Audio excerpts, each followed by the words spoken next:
Bonjour à tous et bienvenue pour une nouvelle vidéo et un nouveau chrono Marvel. Aujourd'hui ça sera sur Captain America 2, donc Captain America le soldat de l'hiver. Donc c'est parti, générique.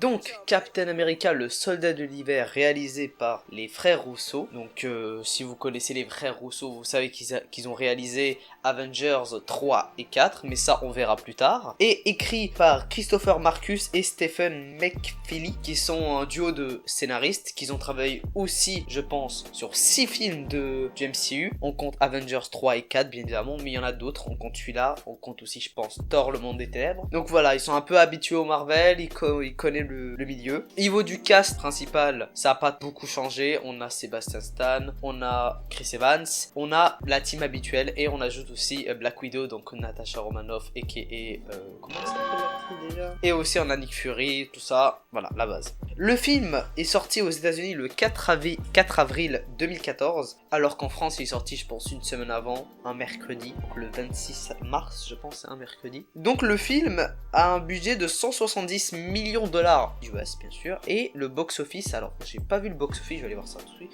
Box-office, Captain America, je pense qu'il a rapporté. Il a apporté, ta gueule à bloc, il a apporté... Non, ça c'est Captain Marvel, rien à voir. Oula. Pourquoi il me donne Captain Marvel? Merde, j'ai écrit peut-être Captain Marvel 2. Je suis con aussi. Captain America.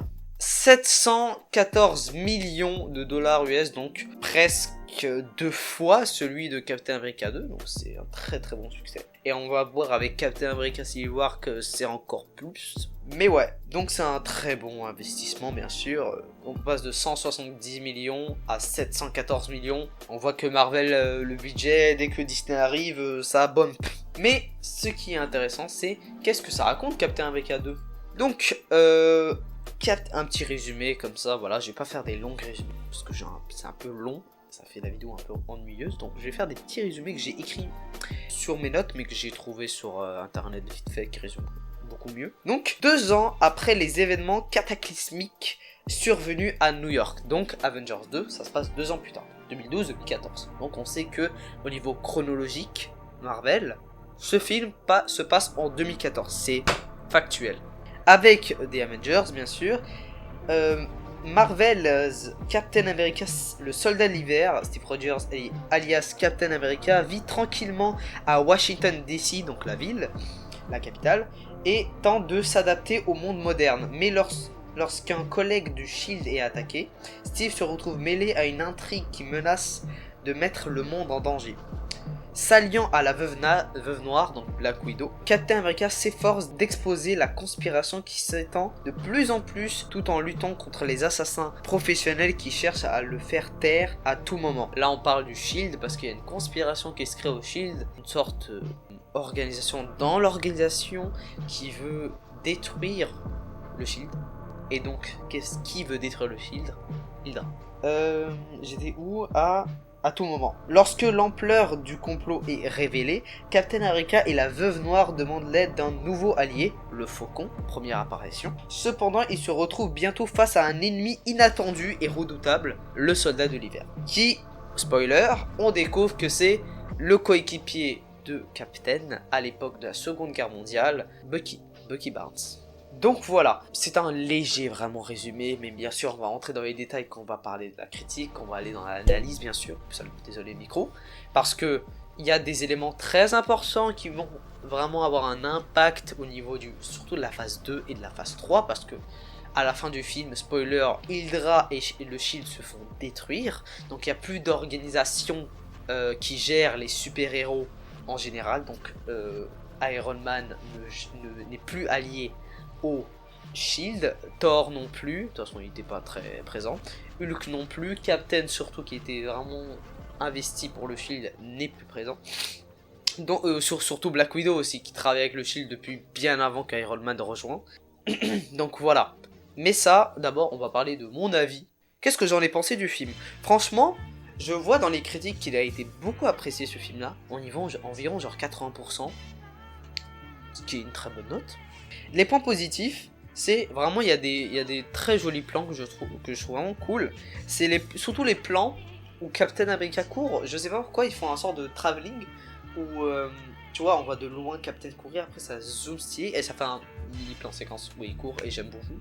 Ça crée un, on voit en plus la vitesse vraiment puisque c'est loin, tu vois. L'histoire est cool et différente parce que ça rentre dans un truc différent de Marvel, parce que là précédemment on a eu un truc cosmique et Iron Man 3 qui était un peu plus dans ce style là mais beaucoup plus vite, ou plus sur le développement d'Iron Man, pas sur les événements en général. Parce que oui, il y avait une organisation mais c'était plus au second plan. Là c'est beaucoup plus présent, surtout la première partie du film où on t'impose tout ce qui se passe.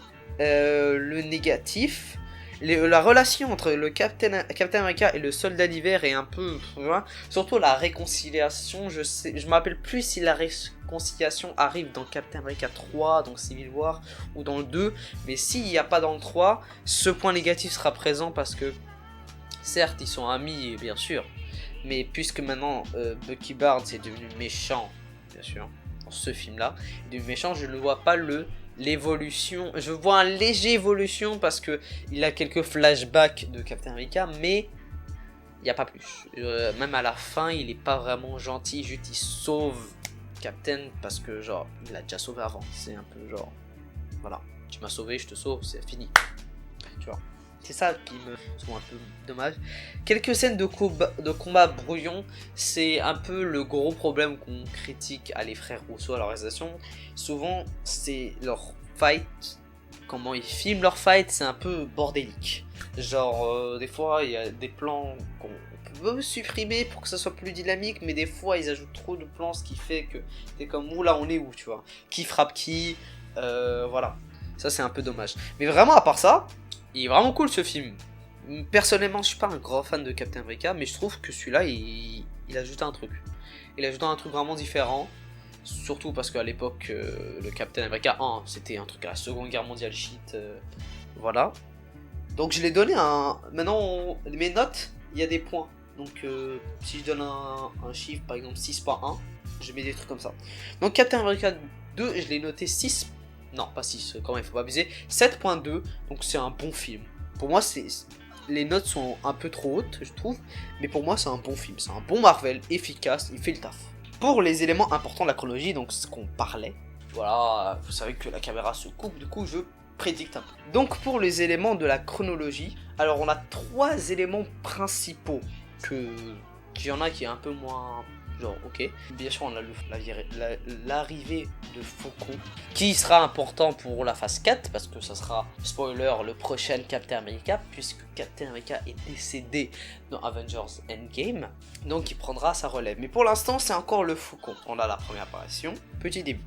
Et je pense qu'il serait pas là dans Avengers, je pense pas. Il sera dans Civil War et il sera dans Endgame et Infinity War. Je pense que c'est ses seules apparitions. Non, dans Ant-Man, bien sûr, il sera là dans Ant-Man. J'ai oublié. Oui, élément important, la chute de Hydra et du Shield, bien évidemment, qui plus tard peut-être changer parce qu'il y a le Sword dans la phase 4 et peut-être l'AIM que j'avais dit dans la vidéo Iron Man 3, donc ici, ça peut arriver. C'est une théorie que je peux fonder parce qu'il y a quelques éléments, mais c'est pas sûr. Le Sword est confirmé. Le Sword est confirmé, c'est un peu le Sword, si vous savez pas, c'est le Shield de l'espace. Depuis cet épisode, donc Captain America 2 et depuis WandaVision, il n'y a pas eu d'organisation vraiment au style de Shield à ce moment-là. Donc là, on est au début jusqu'à WandaVision. Et bien sûr, les mentions de Doctor Strange, évidemment, qui est mentionné par un personnage qui faisait partie de Shield, qui dit que voilà l'algorithme qui va tuer toutes les personnes vraiment dangereuses pour l'Hydra. Il mentionne Stephen Strange. Alors je comprends pas pourquoi il est mentionné comme dangereux alors que à ce moment-là, donc en 2014, il était encore, je pense qu'il fait de la chirurgie, Doctor Strange, je pense. Pourquoi il serait dangereux?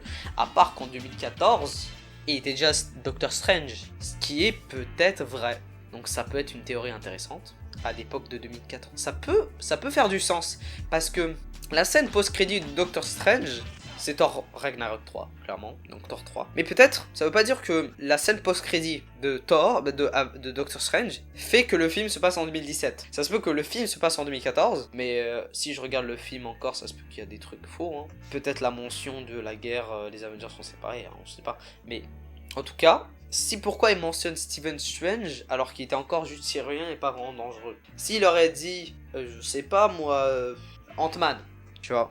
Ah non, Ant-Man serait... non, parce qu'il y a le faux... Ouais. Mais je sais pas, mentionner Stephen Strange aussitôt, surtout alors qu'il était juste chirurgien, je sais pas si c'est un être dangereux peut-être. Alors que s'il était vraiment Doctor Strange, ce serait intéressant. Et ça recréerait finalement la chronologie. On va voir ça quand on va parler de Doctor Strange. Et bien sûr, un avant-goût de Civil War, parce que c'est les... Civil War, en fait, c'est un film qui est amorcé d'un autre film. Je m'explique. Donc Civil War Captain America 3, est amorcé par Captain America 2 et Avengers 2. Parce que les événements de Avengers 2 et Captain America 2 seraient la cause de Civil War. Et bien sûr, un événement aussi dans Civil War, je pense c'est... Je m'appuie dans quelle ville. Mais ouais. Donc voilà, au niveau chronologie, c'est assez logique. Après Thor 2, logiquement, c'est ce qu'on imagine. Parce que le film dit que c'est 2 ans plus tard, donc voilà, 2014. Donc Thor 2, c'est en 2013. Voilà, je pense qu'on a fait le tour. Hein. Donc, prochainement, on va parler de... Pour les prochains Chrono Marvel, on va parler de... bien sûr, un des films préférés des fans de MCU, qui a surpris beaucoup d'un quand on a eu cette annonce. Gardien et Galaxie, que personne connaissait et que maintenant tout le monde est fan, tout le monde kiffe, tout le monde adore ces personnages. Donc on en parlera dans le prochain Chrono Marvel. Donc j'espère que cette vidéo vous a plu, assez courte bien évidemment, parce que voilà, on essaie de faire des trucs beaucoup plus condensés, beaucoup intéressants, parce que les vidéos de 15 minutes où je résume le film, pas très intéressant. C'est surtout la chronologie qui nous intéresse. Mais bref, abonnez-vous, likez, commentez, n'hésitez pas à partager la vidéo bien évidemment, parce que voilà, faire la chaîne, tout ça, toucher le 200 abonnés les frères, allez let's go, allez, ciao à tous.